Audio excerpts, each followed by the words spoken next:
All right, now we're going to talk about God's omnipotence.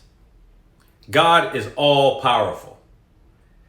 And before I go on, I want to just let everybody know, all you believers out there especially, I know that some of you may not have time to go out and do what I'm doing now or to go out and witness with people.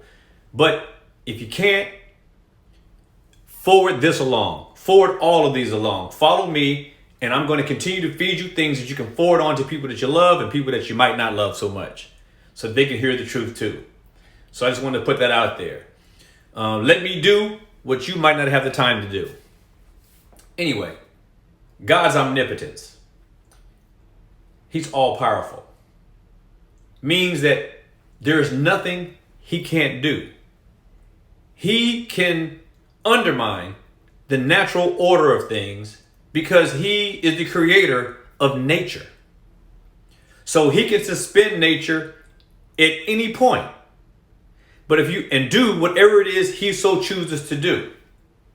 So what we call a miracle, or what has been known as a miracle, is simply God suspending the natural order to do whatever he so chooses to do in order to make people see who he is and what he can do in order that they might believe. But when God says he's omnipotent and he's all powerful, he can destroy your enemies, he can lift you up, but he can take you down.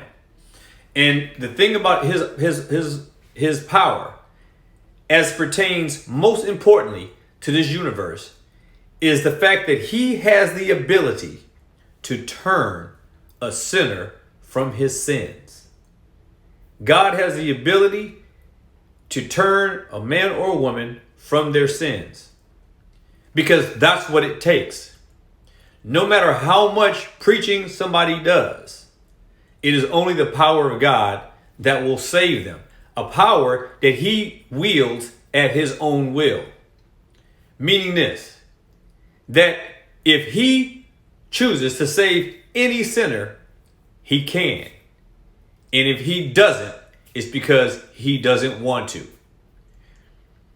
And that shows you, more importantly, what the relevance of his omnipotence and his all-powerful attribute is. This is what makes it so important. He is able to override your sin to get you to see that he exists and that he saves those who put their faith and trust in him. God's power has never been seen more than when he converts a sinner and turns them to faith in him.